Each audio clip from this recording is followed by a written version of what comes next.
जो नाम जप करते हैं, नामी सदैव उनकी रक्षा में उनके पास रहता है। इसलिए तुम अपनी धारणा बनाओ, दूसरों की बातें मत सुनो। तुम जैसी जैसी धारणा पुष्ट करते जाओगे वैसा तुम्हें अनुभव होता जाएगा। तो नाम जापक को क्या सावधानी रखनी चाहिए जिससे उसका नाम सिद्ध हो जाए? बड़ा सुंदर प्रश्न उत्तर। प्रश्नकर्ता पूज्य श्री स्वामी अखंडानंद सरस्वती जी महाराज, उत्तर देने वाले ब्रह्मबोध संपन्न पूज्य बाबा उड़िया बाबा जी महाराज। तो क्या सावधानी रखे, क्या त्याग रखे जिससे नाम जापक सिद्ध हो जाए? सिद्ध नाम जापक रोम रोम रग रग नामाकार वृत्ति। पहले तो असंबद्ध प्रलाप छोड़े, असंबद्ध बेमतलब की बातें। नाम जापक को पहले वाणी को संभालना, क्योंकि इसी से नाम जप होता है। बेमतलब की, ठीक बहुत गंभीर शत भरे मृदु भरे भगवत भाव भरे वचन बोलो, नहीं तो मौन रहो, नाम जप में लगो। असंबद्ध प्रलाप, व्यर्थ प्रलाप, दूसरों की चुगली निंदा की बातें ये जबान में होती रहेंगी तो नाम जप नहीं चलेगा। नाम जापक ध्यान दिए, नाम सिद्ध करना है, अर्थात निरंतर चलाना है। असंबद्ध प्रलाप, व्यर्थ प्रलाप, दूसरों की चुगली निंदा, क्या अपने को लेना देना? हमको तो सबको भगवत स्वरूप देखना है। किसी की निंदा क्या करनी, किसी की चुगली क्या करना। दूसरा, चोरी, चोरी नहीं, मन और वचन कर्म से भी किसी की चोरी करने की चेष्टा हमारे अंदर नहीं होनी चाहिए। किसी भी तरह होता है मन में, जब प्रलोभन जागृत होता है तो ऐसी चेष्टाएं होने लगती। कदापि नहीं। किसी की कोई वस्तु पड़ी, हमारा अधिकार नहीं, पड़ी रहने दो। बोले हमें मार्ग में मिली, क्यों, तुमने क्यों उठा लिया? वो पुनः मार्ग में लौट के आता, उठा नहीं। बोले कोई उठा ले, तो कोई उठा ले, तुम तो उपासक हो, तुमने क्यों उठा लिया? तुम्हें क्या आवश्यकता है? आवश्यकता होगी हरि तुम्हें देंगे। बोले हरि ने ही तो दी, रास्ते में पड़ी थी। नहीं नहीं, ऐसे नहीं। उपासक को इन बातों पर बहुत ध्यान देना है, वो चोरी मानी जाएगी। आपने क्यों उठाया? आपको चले जाना है, वो पुनः लौट कर आएगा उसको, या जो उठा ले। हमारा कर्तव्य नहीं, हमें न किसी की चोरी करनी है मन से, ना तन से, और ना कोई हमें चेष्टा ऐसी चोरी वाली। हिंसा और व्यभिचार नाम जापक में अगर ये दोष हैं तो बाबा बहुत स्पष्ट कहने वाले महापुरुष, क्योंकि जो ब्रह्मबोध संपन्न भगवत प्राप्त महात्मा होते हैं वो सही औषधि देते हैं। एक बार किसी ने बाबा से पूछा कि बाबा हमारा कल्याण कब होगा?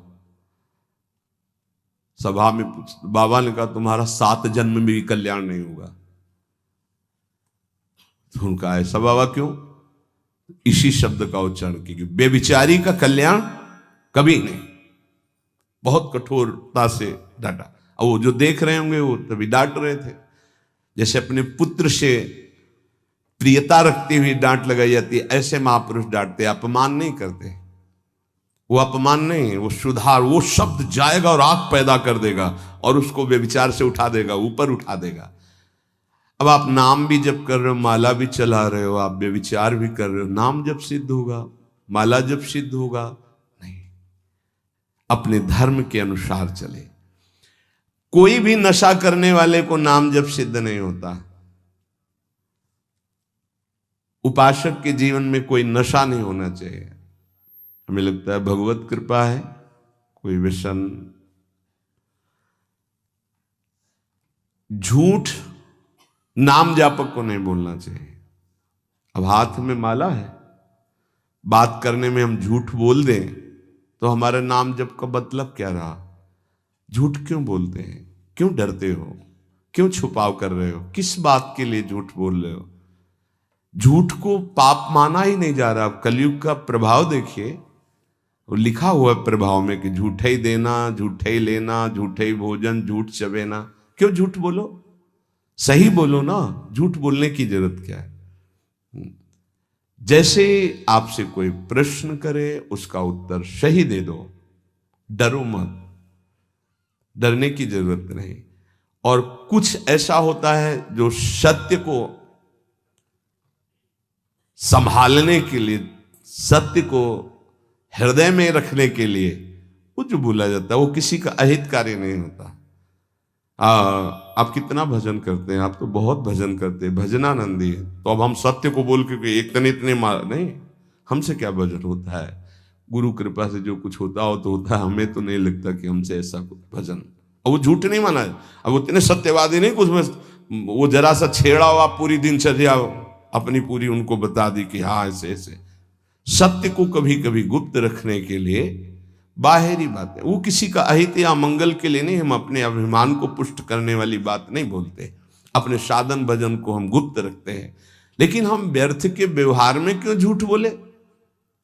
हमारा स्वरूप पूरा का पूरा कुंज कुटीर है, कुंज कुटीर हित, सहचरी हित, इष्टदेव हित, आचार्य हित। सत्य को कहीं कहीं गुप्त रखने के लिए हमारा भजन, हमारा साधन, हमारी गुरु संगोष्ठी, हमारी प्रेम संगोष्ठी, इनके विषय में सत्यवादी न बन। कभी कभी सत्य को, एक गाय भागती जा रही तो कुछ मारने वाले पीछे पकड़े थे, एक सत्यवादी, तुमने गाय को देखा, उन्होंने कहा हाँ इधर गई, उसको उन्होंने, तो जब शरीर उनका पूरा हुआ तो उनको नर्क मिला इस सत्य बोलने के कारण। उस समय रक्षा है, साधन की रक्षा, धर्म की रक्षा, सत्य की रक्षा, प्राण की रक्षा किसी की, वो ऐसे सहज वर्ताव में झूठ, फिर नाम जप कैसे। असंबद्धा प्रलाप, व्यर्थ प्रलाप, चुगली, निंदा, हिंसा, व्यभिचार, नशा, झूठ और गाली। ये प्रार्थना है कि ब्रजवासियों की वाणी पे इस सूत्र को ना देखें, वो भगवत पार्षद है। यहां के पानी का प्रभाव है ऐसा, जैसी पियो पानी वैसे बने वाणी, तो इनका हृदय बड़ा कोमल है। जब तक ब्रजवासियों की टूक अंदर नहीं जाएंगे तो गौर श्याम जोड़ी नेत्रों में झलकेगी नहीं। इनका प्रभाव है, वैराग्य मार्ग के पथिक को इनके टुकड़ों की आशा रखनी चाहिए। इनके टुकड़ों में सामर्थ्य है श्यामल गौर जोरी को हृदय में प्रकाशित करने की। तो इनकी वाणियों में न देखे, क्योंकि हम ब्रजवासी हैं, ब्रज में वास कर रहे हैं सब। तो यहां अगर ये कि सत्संग में सुना था कि ब्रजवासी, तो उनके प्रति दोष दृष्टि बन जाएगी। ब्रजवासियों की वाणी में थोड़ी कठोरता हो, हृदय एकदम मक्खन से भी ज्यादा कोमल निर्मल होता है। ये भगवत पार्षद है, ये ठाकुर जी को भी कुछ नहीं समझते। जब अपने स्वरूप में आते हैं तो कहते तुम्हारे 2-4 लाख गौवें ज्यादा होंगी, अगर हमें दांव ना दिया, पीठ में न बैठाला, तो कल से खेल में नहीं आने देंगे। खेल में कौन किसका गुस्सैया, चलो बाहर। तो ठाकुर जी भी कान पकड़ते और हाथ जोड़ते, ये उन्हीं के सखा है। इस रज में मां के गर्भ से प्रकट हुए ये प्रेम भूमि शिव शनकादि बंदित रज है। तो ब्रजवासियों पर ये दोष दृष्टि न रखे, अपनी वाणी को संभाले, कभी अश्लील शब्द और गाली आदि न बके, नहीं तो भजन सिद्ध होने में बाधा पड़ेगी। जो देहात्म बुद्धि से व्यवहार करता है उसके नाम जप में बाधा पड़ती है। देहात्म बुद्धि, स्त्री पुरुष शरीर का भाव रख करके फिर व्यवहार करोगे तो काम क्रोध आदि की लीलाएं तो हो ही जाएंगी। उपासक को सदैव दैवी संपदावान बनना चाहिए। भगवद स्मरण और सद आचरण, ये 2 असाधन को मिटाने के लिए सर्वसमर्थ साधना है। ध्यान दीजिए, समस्त असाधनों को मिटाने के लिए ये 2 बहुत जोर के हैं। भगवद स्मरण निरंतर, ये निरंतर शब्द बहुत कठिन है। बड़े अच्छे साधक हैं जो निरंतर शब्द पर स्थित हो रहे, माला 2 माला गिनती वाले माला करके फिर निश्चिंत हो गए, बात अलग है। निरंतर भजन और आचरण पवित्र, बस आप चिंता मत करो, परिपक्व स्वभाव जागृत हो जाएगा। भगवदाकार वृत्ति। भगवान श्री कृष्णचंद्र जी अर्जुन जी को उपदेश दे रहे हैं, श्रेयान् स्वधर्मो विगुणः परधर्मात् स्वनिष्ठितात् स्वधर्मे निधनम श्रेयः परधर्मो भयावह। अच्छी तरह आचरण में लाए हुए दूसरे के धर्म से गुणों की कमी वाला अपना धर्म श्रेष्ठ है। अपने धर्म में तो मरना भी कल्याणकारक है, दूसरे का धर्म भय देने वाला है। व्याख्या, श्रेयान् स्वधर्मो विगुणः परधर्मात् स्वनुष्ठितात्। बाहर से दूसरे का धर्म बड़ा गुण संपन्न दिखाई दे रहा है, उसके पालन में बड़ी सुगमता है, तुम्हारे मन को आकर्षित कर रहा है। वो धन का, वैभव का, सुख सुविधा का, मान बढ़ाई का, बहुत जल्दी भगवत प्राप्ति का, जीवन भर आराम सुख व्यवस्था का प्रलोभन दे रहा है। तुम अपने धर्म से विचलित होकर उसको स्वीकार कर लेते हैं तो तुम्हें भयावह, भय के सिवा और कुछ नहीं मिलने वाला। ये ध्यान देना है। किसी भी तरह के प्रलोभन से अपने साधन पथ का, अपने धर्म का, अपने मार्ग का त्याग नहीं किया जाता। इसके विपरीत अपने धर्म में बाहर से देखने में ज्यादा गुण नहीं दिखाई देते, धर्म के पालन में बड़ी कठिनता हो रही है, पालन करने में मन नहीं लग रहा, धन वैभव सुख सुविधा मान बढ़ाई कुछ नहीं मिल रहा, पूरा जीवन कष्टमय है, तो भी हम अपने धर्म का पालन करेंगे, छोड़ेंगे नहीं, तो परम कल्याण निश्चित। दो बातें बताई। आप अपने धर्म से चल रहे हैं, जो भी आपको गुरु परंपरा से धर्म मिला, इसलिए हम गुरु परंपरा, क्योंकि हम भागवत धर्म को ही प्रधान मानते हैं। शरीर धर्म इसको तो भगवान ही कहते हैं, सर्वधर्मान परित्यज्य मामेकम शरणम व्रज। पर धर्म क्या है? शरीर धर्म। स्वधर्म क्या है? भगवत प्राप्ति कर लेना, स्वरूप में स्थित हो जाना। ये स्व नहीं है, स्वधर्म ये स्व नहीं, ये पर है। पर धर्मो भयावह, इसीलिए तो तुम्हें भय प्राप्त हो रहा है, इसीलिए मृत्यु प्राप्त हो रही। अविनाशी को भय, अविनाशी को मृत्यु, ये पर धर्म है। बाहरी व्याख्या करे तो वर्णाश्रम धर्म को प्रधानता करके, लेकिन उस धर्म का भी फल है कि इसी का त्याग हो जाए और स्वामी स्थित हो जाए। अगर उसी में फंसा रहा तो नहीं।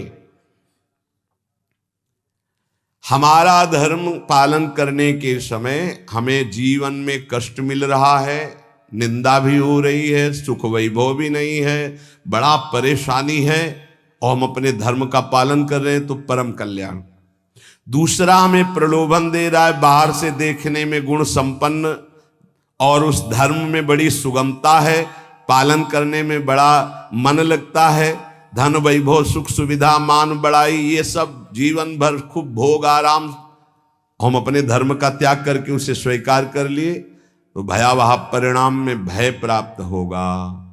कई ऐसे प्रलोभनों में धर्म परिवर्तन कर लेते हैं, कई ऐसे प्रलोभनों में अपने साधन का परिवर्तन कर लेते हैं। नहीं, परिणाम में भयावह, भगवान कह रहे परिणाम मंगल में नहीं होगा। अपने धर्म के पालन में कठिनता हो, मन भी ना लगे, धन वैभव सुख सुविधा मान बढ़ाई भी ना मिले, जीवन भर कष्ट सहना पड़े, तो भी हम अपने धर्म का त्याग नहीं करेंगे, तो उसका परिणाम होगा परम मंगल, परम सुख। मनुष्य के लिए धर्म का पालन करना ही परम कर्तव्य है। जैसे अर्जुन जी भगवान से कह रहे हैं कि मैं युद्ध नहीं करूंगा, भिक्षा का अन्न पा करके जीवन गुजारा करूंगा। तो अर्जुन जी की छात्र धर्म वृत्ति है और इस समय धर्मयुक्त युद्ध आया है, अब भिक्षा मांगना ये ठीक है, ये पर धर्म हो गया। इस समय स्वधर्म युद्ध है, स्वधर्म का त्याग करके पर धर्म स्वीकार करोगे तो हाथ कुछ नहीं लगेगा, भय। भगवान समझा रहे। धर्म या कर्तव्य उसे कहते हैं जो सत्य की तरफ ले जाता है, और सत्य चढ़ाई है। अभी जैसे साधक को वाम मार्ग का प्रलोभन हो तो बड़ा अच्छा लगेगा। कुछ ऐसे वाम मार्ग है वैदिक सिद्धांत के विरुद्ध, जिनमें मदिरा पान करना, व्यभिचार करना, ये सब वाम मार्गी। जैसे जब महाप्रभु चैतन्य देव तीर्थ यात्रा में विचरण किए थे तो वाम मार्गियों ने ही कृष्णदास जी को आकर्षण किया। मन को लगता है कि यहां तो कुछ रोकना ही नहीं है, ये नहीं करना, ये नहीं करना, ये नहीं करना, हर कदम पे कठिनता है मार्ग पालन। तो क्या होगा? पतन, नरक की प्राप्ति, और ये परम पद, परम सुख की प्राप्ति। अपने कर्तव्य का पालन, अपने धर्म का पालन करने में उपासक को सुख, आराम, धन संपत्ति, मान बढ़ाई, आदर सत्कार यदि धर्म पालन करने में ही मिलते तो धर्मात्माओं की आज बहुत टोलियां देखने में आती कि ये सब धर्मात्मा चल रहे हैं। स्वधर्म का पालन करने वाला न सुख को देखता है, न मान बढ़ाई को देखता है, न धन संपत्ति को देखता है, स्वधर्म को देखता है। शास्त्र आज्ञा धर्म पालन के लिए प्रमाण होती कि तुम्हारा धर्म क्या, उसके लिए शास्त्र आज्ञा क्या, उसका पालन करना है। सुख सुविधा, मान बढ़ाई, धन संपत्ति, ये धर्म पालन करने वाले नहीं देखते कि इस धर्म के पालन करने में तो ऐसा ऐसा बड़ी कठिनता है, कोई सुख नहीं मिला। अब हम ये स्वीकार करते हैं और उसमें रुपया पैसा मिल रहा है, सुख सुविधाएं, मनमानी भोग आचरण। भगवान सावधान कर रहे हैं। स्वधर्म पालन, कर्तव्य पालन में भारी से भारी कष्ट उठाया जाता है, तब उसकी आध्यात्मिक उन्नति, भागवतिक उन्नति होती है। जो धर्म पालन करता है उसे कष्ट नहीं अनुभव में आता, उसका भारी तप बन जाता है। और तपस्वी पुरुष की आध्यात्मिक और लौकिक दोनों उन्नति बहुत जोर की होती है। कर्तव्य अपने धर्म के पालन के लिए किया जाता है, इसलिए उसको दुख नहीं होता कि हम आपके लिए जो बर्ताव कर रहे हैं अपने धर्म का पालन करने का। अब आप जो बोले, जैसा व्यवहार, हमें उससे लेना देना नहीं, हमें अपने कर्तव्य का पालन करना है। श्री भगवान कह रहे हैं, वास्तविक स्वधर्म किसे कहते हैं? तुम मेरे अंश हो, परमात्मा के अंश हो, इसलिए तुम्हारा स्वधर्म है स्वरूप में स्थित होना, देह में स्थित होना नहीं। वही जहां से प्रारंभ किया। यदि ये मानव देह प्राप्त करके भगवत प्राप्ति नहीं कर पाए तो क्या स्वधर्म? इसीलिए गोस्वामी जी कहते, सो सब धर्म करम जरि जाऊ, जहाना राम पद पंकज भाऊ। वो सब धर्म कर्म में आग लग जाए जिसमें श्री भगवान के चरणों में प्रेम ना प्रकट हो पाए, क्या फायदा उस धर्म कर्म से? अपने को शरीर मान करके जो धर्म किया जाता है, सही माने में उस धर्म का फल है कि स्वरूप में आ जाओ। अगर नहीं आए तो शरीर धर्म का कोई ये नाशवान शरीर में नहीं हूं। हां, इसका पालन करने का फल है कि इससे वैराग्य हो जाए। शरीर के धर्म का पालन करने का फल है कि शरीर से वैराग्य हो जाए, तभी सच्चा फल मिला। राग युक्त शरीरों के धर्म पालन से क्या लाभ मिलेगा? अपने को हम प्रभु का सेवक या जिज्ञासु, यही खास धर्म है, यही सही धर्म है। स्थूल शरीर का धर्म या मन बुद्धि का धर्म, यही तो हम मानते चले आ रहे हैं। इसी में तो हमारी दुर्गति हो रही। हमारा मन जो कहता है वही हम करते हैं, हमारी बुद्धि जो कहते है, ये धर्म नहीं। जो शास्त्र कहता है, जो गुरुजन कहते हैं, उससे समझो। परमात्म प्राप्ति चाह करना, यही सबसे बड़ा धर्म है। मुझे इस जन्म में भगवत प्राप्ति हो जाए। परमात्म प्राप्ति के मार्ग में चलने वाले साधक के मन में धन, मान, बड़ाई, आदर, आराम, प्रशंसा की बिल्कुल इच्छा नहीं होना चाहिए। धन मान आदि के मिलने पर हर्षित नहीं होना, उनके नष्ट होने पर शोकित नहीं होना। भगवत इच्छावश प्रारब्ध वशात चाहे जितनी संपत्ति बढ़ जाए अभिमान हर्ष नहीं होना। भगवत इच्छा प्रारब्ध वशात, दो शब्द है, भगवत इच्छा भक्त, प्रारब्ध वशात ज्ञानी। चाहे सब नष्ट हो जाए कोई शोक नहीं। हमारा धर्म पालन भगवत मार्ग इनके अधीन नहीं कि चार लोग बड़ाई किए तो हमारा भजन ठीक हुआ, चार निंदा करने लगे तो हमारा भजन कमजोर, और रुपया पैसा वैभव नहीं है तो बोले इनका भजन का प्रकाश क्या है। ये बाहरी संसारी व्यक्ति दर्शन करेंगे, उपासक बिल्कुल इस बात पर ना जाए। ये भगवत इच्छा प्रारब्ध के अनुसार आए या जाए, इससे कोई हर्ष और शोक नहीं होना चाहिए। इसलिए कर्तव्य रूप से प्राप्त लौकिक कार्य भी सुचारू रूप से करते हुए आध्यात्मिक वृत्ति बनाए रखे, क्योंकि स्वधर्म आध्यात्मिक वृत्ति है।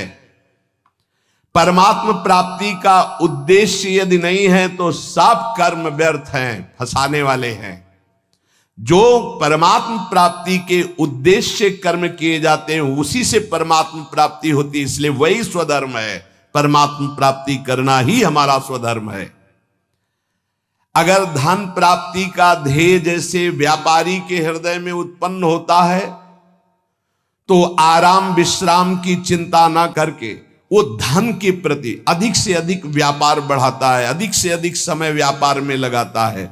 ऐसे ही उपासक को भगवत प्राप्ति का जब लक्ष्य बना लिया तो अधिक से अधिक समय भजन में, अधिक से अधिक आप नाम जप, अधिक से अधिक कष्ट सहें, जो काम क्रोध लोभ मोह मद मत्सर सर्दी गर्मी इन सब के कष्ट सह करके जैसे व्यापारी अपने धन को बढ़ाता है, ऐसे भगवत प्राप्ति के मार्ग वाला भजन को बढ़ाता है। जैसे हमारे फोड़ा हो जाए तो हम डॉक्टर को पैसा दे के चिरवा के महीनों कष्ट सहते हैं, पर हमारे अंदर व्यथा नहीं होती, क्योंकि हमें पता है फोड़े का ऑपरेशन करवाने से हम ठीक हो जाएंगे, सुखी हो जाएंगे। ऐसे ही ध्यान देना, उपासक को जब कोई गाली देता है, अपमान करता है, निंदा करता है, प्रतिकूलता आती है तो समझता है, यद्यपि दुख का अवसर है पर वो समझता है जैसे फोड़ा दुख का अवसर है ऑपरेशन करवाना, ऑपरेशन पैसा दे के करवा के महीना भर पट्टी बांध के, पर वो दुखी पीड़ा का तो दुख है लेकिन अंदर दुखी व्यथा वाला नहीं है, क्योंकि पता है आगे हम ठीक हो जाएंगे। ऐसे ही साधक अंतःकरण से प्रसन्न रहता है कि आज हमारा अपमान हो रहा है, गाली मिल रही, तिरस्कार हो रहा है, बड़े द्वंद्व सता रहे, कल हम निर्द्वंद हो जाएंगे। भगवान हमको ऐसी सामर्थ्य देंगे, माया का कोई भी दुख हमें छू नहीं सकेगा, हम भगवत प्राप्त महात्मा होंगे, हमें भगवान का साक्षात्कार होगा। इस लाभ के लिए हर कष्ट सहता हुआ प्रसन्नता पूर्वक वो आगे चलता है। ध्यान दीजिए, इसके बिना आप चल नहीं पाएंगे। आपके अंदर जब काम क्रोध लोभ मोह मद मत्सर की इनकी व्यथा होती है तो आपको लगता है कितने दिन सहेंगे, नहीं, कितने दिन नहीं सहना, आगे बहुत परमानंद है, बस कुछ समय की बात है। और ये इसलिए आपको ज्यादा कष्ट दे रहे हैं क्योंकि आप इसका चिंतन कर रहे हैं, कितने दिन सहेंगे। अभी चिंतन छोड़ो, अभी खत्म हो जाएगा, आओ चिंतन प्रभु में लगाओ, अभी आनंद। और एक अंदर अनुभव की बात, जब तक आपके पाप नष्ट नहीं होते बिना किसी कारण आपका हृदय जलेगा भजन करने पर। ध्यान दीजिए, ये छाती की बात, अनुभव की बात कह रहा हूं। बिना किसी कारण के, कोई निंदा नहीं, कोई भय नहीं, कोई अपमान नहीं, आपका बेमतलब हृदय जलेगा नाम जप करने पर, क्योंकि आपके पापों का नाश हो रहा है, आपका अंतःकरण निर्मल हो रहा है। आगे चलकर आप अनुभव कर लेना, जब आप अच्छा भजन करोगे तो आपको खिन्न हो जाएगा मन, खिन्न है, कुछ अच्छा नहीं लग रहा, एक अजीब की उदासी सी है। अगर मन को पूछो क्या चाहिए तो कुछ नहीं बोल, ये अच्छा भजन करने की बात कह रहे, कुछ उसकी मांग नहीं, पर एक उदासी है, एक जलन है, एक खिन्नता है। वही आगे बढ़कर विरह बन जाएगी और वही विरह मिलन का संयोग उपस्थित कर देगा। धैर्य पूर्वक विचलित मत होना। इस मार्ग के साधक को कुछ समय तक ये जलन बर्दाश्त करनी, बड़ी धूप है, आगे बहुत शीतल छाया है, इस धूप को दौड़ के पार कर लो। नाम जप, कीर्तन, सत्संग, इतना समय ही मत दो कि कष्टों का चिंतन हो, कि काम आ रहा है, क्रोध आ रहा है, विकार आ रहा है। इतना अभ्यास में लगा दो इसको, यात्रा पूरी हो जाएगी। और आगे जो आनंद है वो ब्रह्मा को भी नहीं है, जो भक्तों को आनंद प्राप्त होता है। क्या नाम जप और संकीर्तन मात्र से शुद्ध ज्ञान प्राप्त हो सकता है,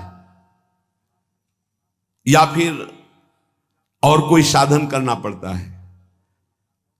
अगर वो नाम जप और नाम कीर्तन करता है तो ज्ञान इच्छु होने पर उसे शुद्ध ज्ञान हो जाएगा। उसके अंदर अगर ज्ञान प्राप्ति की इच्छा है तो शुद्ध ज्ञान प्रकट हो जाएगा, वेदांत वाला। और अगर प्रेम इच्छुक है तो प्रेम प्रकट हो जाएगा, उसकी इच्छा क्या है। और अगर विषय की चाह है, किसी कामना की, तो उसकी पूर्ति हो जाएगी। ज्ञान और प्रेम इसका परिचय अभी नहीं मिलेगा। जब तक कोई वासना रहती है, इच्छा रहती है, तो पहले उसकी पूर्ति होती है, फिर जब उससे वैराग्य होता है, नाम कीर्तन नाम जब चलता है, तब आगे जो उसके अंदर भाव बनता है भक्ति का या ज्ञान का, वही जागृत हो जाता है। अंतःकरण नाम कीर्तन से, नाम जप से बहुत जल्दी शुद्ध होता है, इसलिए शुद्ध ज्ञान की प्राप्ति उसको प्राप्त हो जाती है। अगर ज्ञान इच्छु है तो भाव उसके अंदर नहीं बन पाएगा। नाम कीर्तन का जो भाव है कि अशुभ प्रवाह होने लगा, रोमांच होने लगा, ये नहीं आएगा, क्योंकि ज्ञान इच्छुक है। तो अंतःकरण शुद्ध होगा और ज्ञान की तरफ ले जाएगा नाम जब, नाम कीर्तन। लेकिन भगवत मार्ग का भाव वाला जो उपासक है, उसको विशेष भाव प्राप्त होता है कि साधन भी यही होता है और साध्य भी यही होता है। रोमांच हो रहा है, शुभ प्रवाह और सामने आराध्य देव की झांकी दिखाई दे रही। कुछ तो विद्वान कहते हैं योग मार्ग से ही चित्त शांत होता है। क्या यह ठीक है? तो क्या न, पूज्य बाबा का उत्तर, तो क्या वो ये नहीं जानते कि नाम जप करना योग है? अरे नाम जप के अंदर अनंत सामर्थ्य विराजमान है, इसलिए जो नाम जप परायण है वो योगी तो हो ही जाएगा। तात्पर्य जानना चाहिए, चित्त वृत्ति का संसार चिंतन से हटाना योग कहते हैं। और नाम जप कर रहा है तो सच्चिदानंद के नाम में चित्त जोड़ रहा है, योग तो हो ही रहा है। प्रभु कुछ लोग कहते हैं नाम जप से क्या होगा, वेद पढ़ो, वेदांत पढ़ो, ऐसा कहते हैं। अरे तुम भगवत कृपा पात्र हो, तुम भगवान नाम जप में रुचि दो। लोग क्या कहते हैं इनकी तरफ मत देखो। पूज्य बाबा कह रहे, देखो हम तुम्हें अंदर की बात बताते हैं।